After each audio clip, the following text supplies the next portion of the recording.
ذکر اذکار کا کیا حال ہے؟ چل رہے ہیں تھوڑے یا زیادہ؟ سبحان اللہ و بحمدہ پڑھنے کا کیا اجر ہے آپ بتائیے؟ سونے کا پہاڑ خرچ کرنے سے بھی زیادہ بڑا اجر ہے اس شخص کے لیے جو سبحان اللہ و بحمدہ پڑھے. خاص طور پر کب زیادہ پڑھنا؟ جب انسان خوف کھائے. کس چیز سے؟ رات کے اندھیرے سے اور دشمن سے مال خرچ کرنے سے. پڑھیے کم از کم 3 دفعہ سبحان اللہ و بحمدہ سبحان اللہ و بحمدہ. اللہم انی اسألک علما نافعا بھی پڑھیے 3 دفعہ پڑھیے. سبحان اللہ والحمد للہ ولا الہ الا اللہ واللہ اکبر بھی 3 دفعہ پڑھیے. دروشی پڑھیے کیونکہ جمعے کا دن دروشی پڑھنے کا دن ہے. کل ہم نے استغفار کے بارے میں پڑھا تھا کہ یہ مہینہ گناہوں کی بخشش کا مہینہ ہے اور اس میں ہمیں پوری کوشش کرنی ہے کہ ہم اللہ سبحانہ وتعالی سے اس مہینے کی بات پوری طرح بخشش حاصل کر چکے ہوں. نبی صلی اللہ علیہ وسلم روایت کرتے ہیں اللہ سبحانہ وتعالی سے، حدیث قدسی ہے، اللہ تعالیٰ فرماتے ہیں یا عبادی انکم تخطئون باللیل والنہار وانا اغفر الذنوب جمیعا فاستغفرونی اغفر لکم. اے میرے بندو تم دن رات خطائیں کرتے رہتے ہو اور میں تمام گناہ بخش دیتا ہوں، لہٰذا تم مجھ سے بخشش طلب کرو میں تمہیں بخش دوں گا. بخشش کے لیے سب سے اہم چیز کیا ہے کہ انسان اپنی ندامت کا اظہار کرے، اپنے گناہ پر شرمندگی. تو اس کے لیے آپ کو کرنا یہ ہے کہ اکیلے میں آج بیٹھ کر، صرف آج ہی نہیں پورا مہینہ اگر یہ عمل کرے تو بہت ہی مفید ہوگا. اکیلے میں بیٹھ کر اپنے کسی ایسے گناہ کا ذکر کریں اللہ تعالیٰ کے سامنے جو صرف آپ کو پتا ہے. اللہ نے دنیا میں وہ آپ کا گناہ چھپایا ہوا ہے، اور اللہ سبحانہ تعالیٰ سے اپنی کمزوری کا اعتراف کریں، شرمندگی اور ندامت کا اظہار کریں، اور پھر رو کر اللہ تعالیٰ سے معافی مانگیں، کیونکہ فَإِنَّهُ لَا يَغْفِرُ الذُّنُوبَ إِلَّا أَنْتَ. اللہ کے سوا کوئی بھی ایسا نہیں جو گناہوں کو معاف کر سکے. تو اس لیے بہت ضروری ہے کہ ہم ندامت اختیار کریں، شرمندہ ہوں، اپنی غلطیوں کو مانیں. اور جب ایک انسان غلطی مان لیتا ہے تو پھر التائب من الذنب کمن لا ذنب لہ، انسان اتنا صاف ہو جاتا ہے گویا اس نے کوئی گناہ کیا ہی نہیں. کمن لا ذنب لہ. اسی طرح توبہ کے لیے اگر کوئی کبیرہ گناہ سرزد ہو چکا ہے زندگی میں، پاسٹ میں، جو آپ کو ہانٹ کرتا رہتا ہے، بار بار آپ کو پریشانی ہوتی ہے، تو اس کے بارے میں کیا کرنا چاہیے؟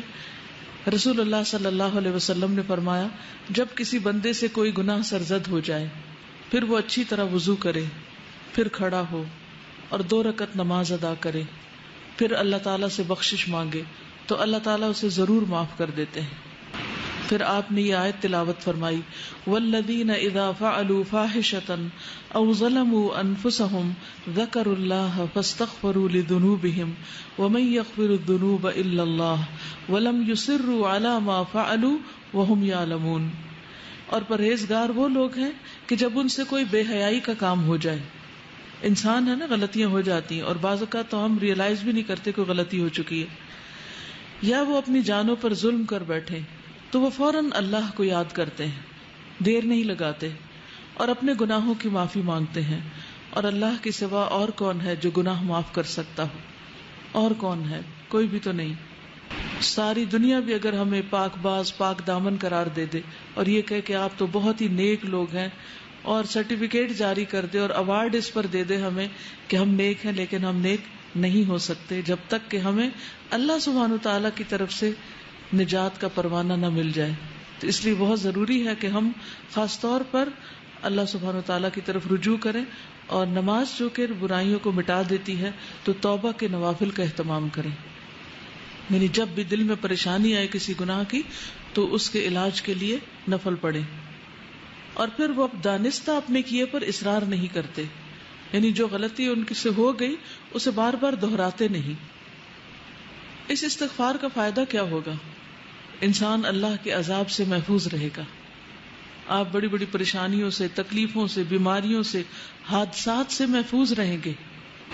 نبی صلی اللہ علیہ وسلم نے فرمایا العبد آمن من عذاب اللہ ما استغفر اللہ. بندہ جب تک اللہ سے استغفار کرتا رہتا ہے اس وقت تک اللہ کے عذاب سے محفوظ رہتا ہے. جیسے قرآن مجید میں بھی آتا نا کہ اللہ ان کو عذاب نہیں دے گا جب تک کہ وہ استغفار کرتے رہیں. تو آپ کے اندر کسی بھی قسم کا اگر کوئی خوف ہے، بعض اوقات کچھ لوگوں کو فوبیاز ہوتے ہیں، یہ چھت نہ مجھ پہ گر پڑے، یا بلندی پہ جانے کا خوف ہوتا ہے، یا اپنی جان مال اولاد کے بارے میں کوئی بھی خوف ہوتا ہے، کسی بھی قسم کا کوئی خوف آپ کو جب ستاتا ہے اپنے مستقبل کا، بڑھاپے کا، آخرت کا، تو ان سب سے بھی نجات پانے کا ذریعہ یہی ہے استغفار. کیونکہ العبد آمن من عذاب اللہ ما استغفر اللہ، بندہ اللہ کے عذاب سے امن میں ہے.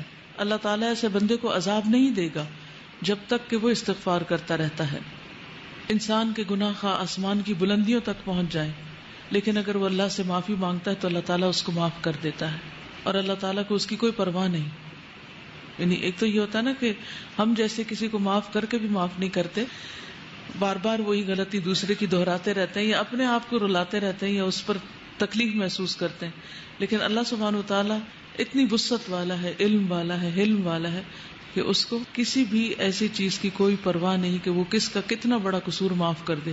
اس کے خزانوں میں کوئی کمی نہیں آتی، اس کے لیے کچھ مشکل نہیں، نہ اس کے اندر بخل ہے اور نہ کسی قسم کا کوئی حسد ہے. وہ خوشی سے معاف کرتا ہے، بس شرط یہ ہے کہ ہم معافی مانگنے والے ہوں. اور ہر انسان خطا کار ہے، اور بہترین خطا کار وہ ہیں جو بہترین اور بہت زیادہ توبہ کرنے والے ہیں، التوابون ہیں. اور پھر یہ بھی خوشخبری ہے کہ آپ کے گناہ نیکیوں میں بدل جائیں گے. یعنی جو غلطیاں، کوتاہیاں، کمیاں ہو گئی وہ الٹا نیکی میں بدل جائیں گی. اور خصوصاً جب انسان استغفار کرتا ہے اور جیسے کوئی نیا مسلمان ہوتا ہے. اسی طرح اپنی بک آف ڈیڈ کے بارے میں کبھی کبھی ہمیں ضرور فکر لگتی ہے کہ پتہ نہیں اس میں کیا لکھا ہوا، کس درجے کا سامنے آئے گا، اور اسے دیکھ کر ہماری کیفیت کیا ہوگی، ہمیں اتنی شرمندگی ہوگی، ہم اسے فیس کر سکیں گے یا نہیں. تو جو شخص چاہتا ہے کہ اپنا صحیفہ دیکھ کر خوش ہو جائے، اسے چاہیے کہ استغفار کی کثرت کر دے، کیونکہ اس میں سے وہ سارے انوانٹیڈ چیزیں رب ہو جائیں گی، اریز ہو جائیں گی، صاف ہو جائیں گی. جیسے بچے کام کرتے ہیں نا، ہوم ورک کرتے ہیں اور بڑے کانشیسلی کرتے ہیں، پھر اگر کوئی ایکسٹرا ڈاٹ بھی لگ جائے تو فوراً ربڑ لے کے اس کو مٹانے لگتے ہیں، یا وائٹنر لے کے اس کو، کہ یہ نظر نہ آئے. تو اسی طرح ہم بھی ہر روز اپنا ہوم ورک کر رہے ہیں آخرت کے لیے، اور کچھ نہ کچھ دھبا اس میں لگا ہی بیٹھتے ہیں، نہ چاہتے ہوئے بھی کہیں نہ کہیں کچھ ہو جاتا ہے. تو اس کے لیے بہترین طریقہ کیا ہے کہ ہم ساتھ ہی استغفار کا وائٹنر پھیر دیں، اور اتنا خوبصورت رجسٹر ہو کہ دیکھ کے دل خوش ہو جائے. جیسے ایک ٹیچر بچے کا کام دیکھ کر خوش ہو جاتی ہے نا کہ ایکسیلنٹ، بہت ہی بہترین ہے. تو اللہ سبحانہ وتعالی ہمارا عمل دیکھیں اور خود ہم اس کو دیکھیں تو ہم خوش ہو جائیں. آپ صلی اللہ علیہ وسلم نے اس شخص کو خوشخبری بھی دی ہے، طوبی لمن وجد فی صحیفته استغفارا کثیرا. اور اس کے لیے ہمیں کرنا کیا چاہیے؟ اپنی زبان میں بھی استغفر اللہ کہیں، اللہ سے معافی مانگے، اور مختلف جو استغفار کی دعائیں ہیں ان کو پڑھیں. انشاءاللہ ایک نیا کارڈ بھی بن رہا ہے جس میں سارے استغفار قرآن مجید سے اور مسنون جتنی بھی دعائیں استغفار کی ان سب کو جمع کریں، تاکہ کوئی کسر نہ چھوڑیں اللہ سبحانہ وتعالیٰ سے معافی مانگنے کی ہر طریقے سے. کیونکہ بعض اوقات ہوتا ہے نا، ایک انداز میں بات کرنا اللہ تعالیٰ کو پسند آتا ہے، اور بعض اوقات ایک اور انداز میں زیادہ افیکٹو ہوتا ہے. تو ہمیں نہیں پتا کہ کون سا طریقہ اللہ کو زیادہ پیارا ہو، تو ہم سارے طریقے اختیار کر لیتے ہیں تاکہ اللہ تعالیٰ ہمیں معاف فرما دے.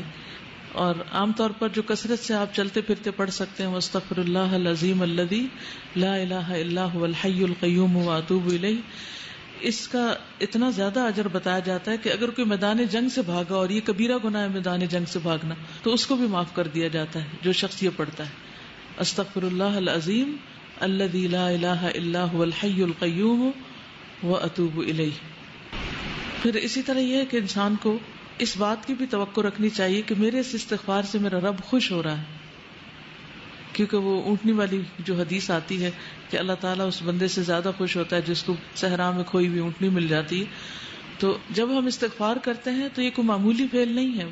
اللہ سبحانہ تعالیٰ اپنے بندے سے راضی ہو جاتے ہیں، خوش ہو جاتے ہیں. اور پھر آئندہ کے لیے گناہوں سے ڈرتے بھی رہنا چاہیے. یہ نہیں کہ انسان دلیر ہو جائے کہ اللہ تعالیٰ خوش ہوتے ہیں تو پھر میں اور جی بھر کے گناہ کر لوں. نہیں، مومن جو ہے وہ گناہ کو اپنے اوپر پہاڑ کی طرح سمجھتا ہے، جیسے کوئی پہاڑ گر گیا اس پر، اتنا پریشان ہوتا ہے، وہ اتنا تکلیف اٹھاتا ہے گناہ کر کے.